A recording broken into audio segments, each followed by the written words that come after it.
도쿄 시부야에 가면 파르코 백화점 6층에 위치한 포켓몬 센터에 뮤츠가 봉인되어 있습니다. 저도 예전에 가서 본 적이 있는데요. 유리관에 봉인된 뮤츠 피규어는 따로 판매하지 않아서 직접 만들어 보려고 합니다. 뮤츠는 포켓몬스터 1세대에 해당하는 아주 오래된 포켓몬입니다. 애니메이션에서는 1998년 뮤츠의 역습에서 처음 등장했는데요. 다른 포켓몬들과는 다르게 포켓몬 세계관에 자유의지를 가진 포켓몬으로서의 질문을 던지는 애들 보는 만화치고 굉장히 철학적인 내용을 다루는 존재로 등장했죠. 애들 보는 만화라고는 했지만 그 당시 일본 애니메이션, 특히 영화 극장판에서 사회 문제나 어둡고 슬픈 이야기를 다루는 감독님들이 있었던 것 같습니다. 개인적으로 그런 영화들이 좋긴 합니다. 뮤츠는 전설의 포켓몬, 뮤의 유전자를 바탕으로 인간들이 만들어낸 인조 포켓몬입니다. 그래서인지 뮤보다는 인간 형태에 가까운 팔과 다리를 가지고 있습니다. 뮤보다 더 강해 보이지만 카드게임에선 뮤가 뮤츠의 카운터입니다. 튼튼한 허벅지를 가진 뮤츠의 기본 뼈대가 만들어졌습니다. 이 뼈대 사이를 잇는 중간 뼈대를 둥글게 밀어 올려서 만들어줍니다. 저는 3D펜만 10년 동안 한 장인이니까 손으로 밀어서 뼈대를 잡지만 여러분들은 핀셋 같은 도구를 사용하세요. 손가락이 들어가지 않는 좁은 곳에 뼈대를 세울 때도 핀셋은 정말 유용하게 사용됩니다. 핀셋은 원래 프랑스어인 것 알고 계셨나요? 저는 몰랐습니다. 과거 서양의 문화를 받아들였던 일본에서 핀세토라고 부르는 걸 우리나라에서도 사용했다고 합니다. 시간 때우기 용으로 아무 말이나 하다 보니 얼추 뼈대가 만들어졌는데요. 이제 제2의 심장이라고 하는 우리 몸의 아주 중요한 기관인 뮤츠 발을 만들어서 붙여줍니다. 발까지 붙여주었으면 기초 공사는 끝난 겁니다. 기초 공사가 끝난 뼈대 위로 가는 뼈대를 촘촘하게 세워줍니다. 기초 공사가 잘 되었다면 이 작업이 쉬울 것이고 그렇지 않다면 그렇지 않을 것입니다. 인생도 똑같습니다. 수학의 정석에서 포기해버리고 결국 수학 포기자가 되어버린 저처럼 말이죠. 다행히 뮤츠 기본 공사는 잘 되어서 촘촘한 뼈대를 금방 세울 수 있었습니다. 야르.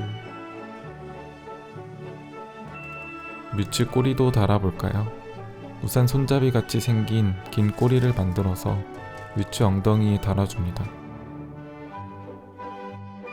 다리 때문에 작업이 불편하니 잠시 다리를 떼어놓도록 하겠습니다.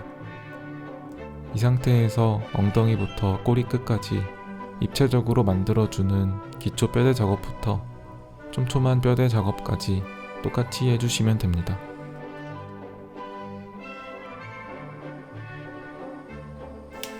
꼬리를 자연스럽게 휘어지도록 라이터로 열을 가해서 구부려줍니다. 다음 작업은 촘촘한 뼈대보다 더 촘촘한 삑삑하게 채우기입니다. 격자 무늬로 채워야 더 튼튼한 면을 만들 수 있습니다. 이 모든 작업은 결국 면을 채우기 위한 밑작업들입니다. 마지막은 빈틈없이 꼼꼼하게 면을 채워주면 됩니다. 지금까지 열심히 작업한 뼈대들이 덮인다고 해서 무의미한 것은 아닙니다. 그것도 작품의 일부죠. 넓은 면은 채우기 쉬운데 목처럼 좁은 곳은 어쩔 수 없이 파츠를 나눠서 작업해야 합니다. 면 채우는 과정이 3D펜 작업 중 가장 오래 걸리는데 그래도 뮤츠는 다리만 빼면 날씬한 편이라서 금방 면을 채울 수 있었습니다. 다음은 울퉁불퉁한 면을 인두기로 정리해 줄 겁니다. 면을 평평하게 만들어주면서 동시에 미세한 구멍들을 메꿔주는 작업입니다. 사포 작업을 하려면 꼭 해야 하는 작업이죠. 뮤츠는 어차피 날아다니는데 다리는 왜 이렇게 튼실한 걸까요? 하긴 저도 잘 안 걸어 다니는데 다리는 튼실합니다. 그냥 그렇게 태어난 건데 제가 너무 편견을 갖고 생각했네요. 뮤츠의 이 큰 꼬리는 저는 항상 볼 때마다 곡물 떠먹는 숟가락이 생각납니다. 저만 그런가요? 얼굴을 다듬을 때는 뮤츠 특유의 얼굴형을 생각하면서 다듬어줍니다. 다듬으면서 생긴 인두기 자국은 사포로 갈아줄 겁니다.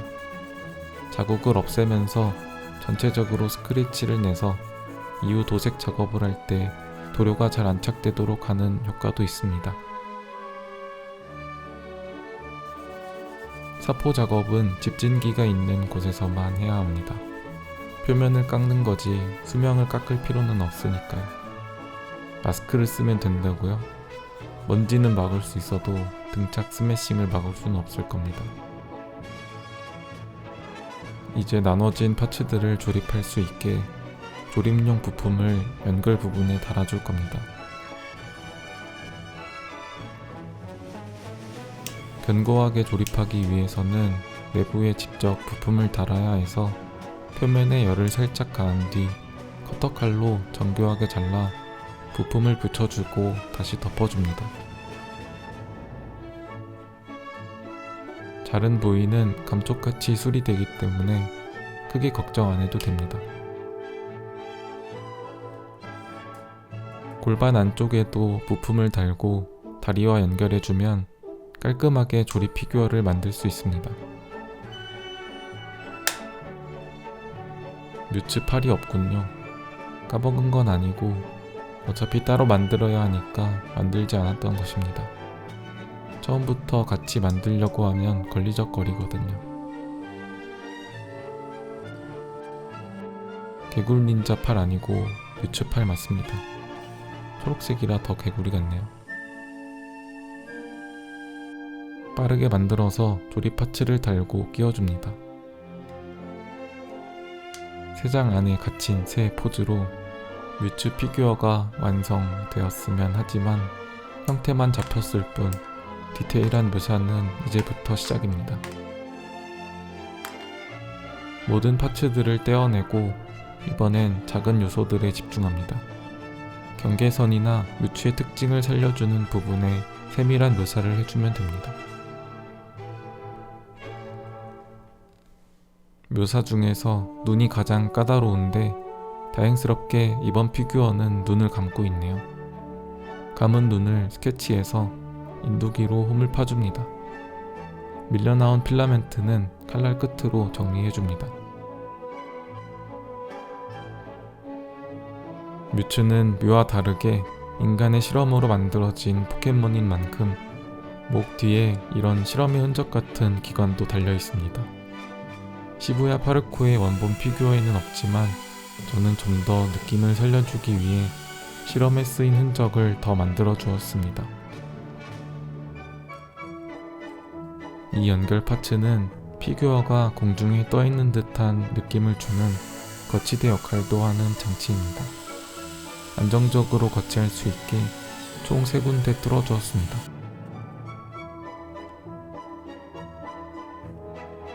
금속 막대에 연결해서 하나의 판에 달아줄 겁니다. 간단하게 결합이 가능하기 때문에 채색할 때는 분리해서 작업하면 됩니다. 마치 뮤츠를 두려워해서 결박한 듯한 느낌을 주네요. 뮤츠를 담을 유리관은 기성품을 사용했습니다. 원형 수조 검색하니까 조명도 달려있는 제품이 있더라고요. 여기에 판을 붙여서 넣어주기만 하면 그럴싸한 실험관 속 뮤츠가 만들어집니다. 실험관을 더 그럴싸하게 만들기 위해 주변 구성품을 좀 더 만들어 주었습니다. 솔직히 이런 작업은 3D 프린터로 하면 되지만 저는 집에 3D 프린터도 없고 쓸 줄도 모릅니다. 배우면 금방 할 수 있겠지만 제가 3D 프린터를 사용하면 뭐랄까 선제 스님이 두존쿠 배달시켜 드시는 것만큼 이상할 것 같습니다. 편하려고 하다 보면 더 편한 걸 찾게 되잖아요. 저에게 만들기는 그 자체가 행복인데 쉬운 길을 택하는 것은 스스로 재미를 없애버리는 것과 같죠. 나 솔직히 3D 프린터 사고 싶지. 제 마음 읽지 마세요. 솔직히 밑에 판 만드는 건 너무 귀찮습니다. 단순한 작업 정도는 3D 프린터를 사용해도 좋을 것 같습니다. 거 봐라. 이 정도면 된 것 같네요. 이제 도색 작업을 해볼까요? 모든 파츠들을 분리해줍니다. 도료가 튼튼하게 붙어있을 수 있도록 프라이머를 골고루 뿌려줍니다. 뮤츠 얼굴이 하얗게 질렸네요. 서둘러서 프리저가 아닌 뮤츠 색을 도색해주고 색이 잘 맞는지 확인해줍니다.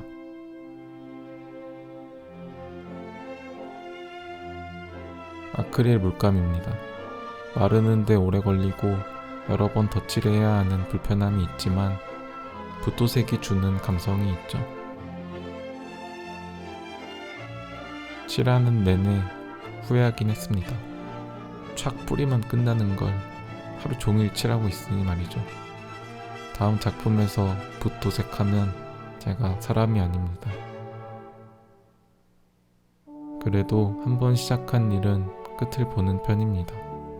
여러 번 덧칠해서 도색이 끝난 파츠들을 조립해줍니다. 판매하는 피규어보다 좋은 퀄리티죠. 비율과 채색도 잘 된 것 같네요. 아까 만들었던 실험관도 귀찮지만 붓으로 도색해줍니다. 얼마나 귀찮았는지 자세히 보시면 티나니까 보러 오세요.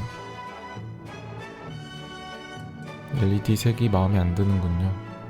UV 레진에 색을 섞어서 잘 굳혀주도록 합니다. 분위기가 정육점 조명처럼 되었네요. 딱 제가 원하던 느낌입니다. 뮤츠를 거치대에 걸어두니까 묘한 느낌이네요. 원래는 위에서 떨어지는 조명만 하려고 했는데 밑에 뚫린 구멍이 뭔가 애매하기도 해서 아래도 똑같이 LED 작업을 해주었습니다. 원래 수작업이라는 것이 그때그때 마음 가는 대로 작업하는 맛이죠. 이렇게 긴 작업이 마무리되었습니다.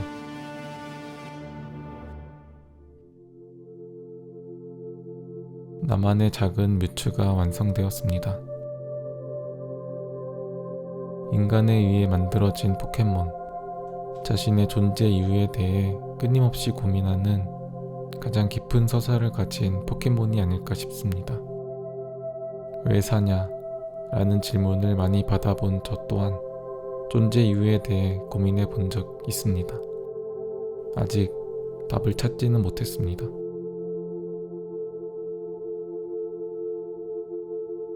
조명을 보라색으로 하길 잘했네요. 훨씬 신비로운 느낌이 나는 것 같습니다.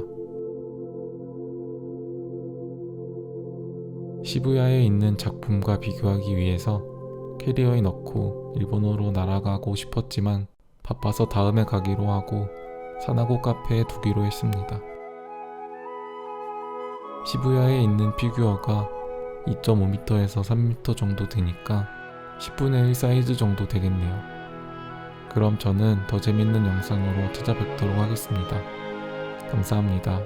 사나고였습니다.